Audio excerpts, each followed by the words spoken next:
Aujourd'hui, pour cette séance orientée sur les membres inférieurs, je vais vous présenter un petit échauffement complet pour pouvoir faire la séance en toute sécurité. On va commencer par sautiller pointe de pied sur place pendant 30 secondes.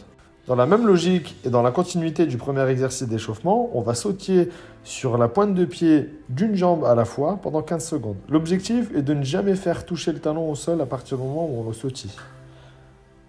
Dans un deuxième temps, on va faire une fente avec retour frontal et une fente avec retour dans la diagonale. L'idée est d'enchaîner 2 répétitions frontales et en diagonale par jambe 5 fois.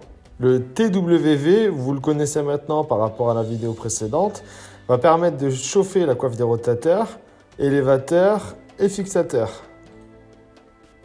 On va maintenant faire 10 répétitions d'abduction pour réchauffer et prévenir un des exercices de la séance.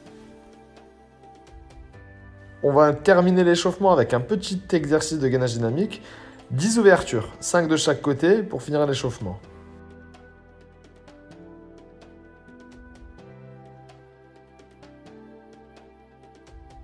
La squat plus adduction. L'objectif est de faire exécuter une demi-squat au moment de se relever, stabiliser sur une jambe d'appui et faire une abduction avec l'autre jambe. Cet exercice va permettre de travailler sur les quadriceps et à la fois sur les chaînes latérales, à savoir les moyens fessiers, abducteurs du bassin.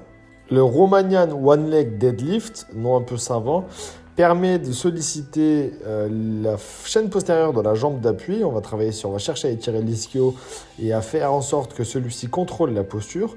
On va ensuite chercher à accentuer le travail sur la chaîne postérieure sur toute la face planche du corps, du tronc et de la jambe qui est levée.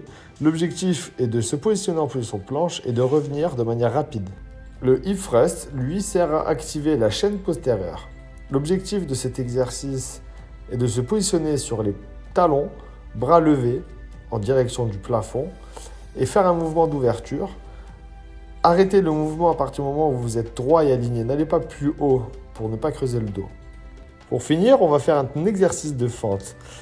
Vous allez avoir 2 variantes. Une première avec un balai au-dessus de la tête qui va vous permettre de maintenir la posture et de solliciter une nouvelle fois la chaîne postérieure afin d'aligner tête, épaules, bassin, genoux et exécuter le mouvement de fente. La deuxième variante avec poids, kettlebell, pack dos ou ce que vous allez coller à la poitrine va forcément augmenter la charge que l'on va soumettre à notre muscle, quadriceps vaste externe.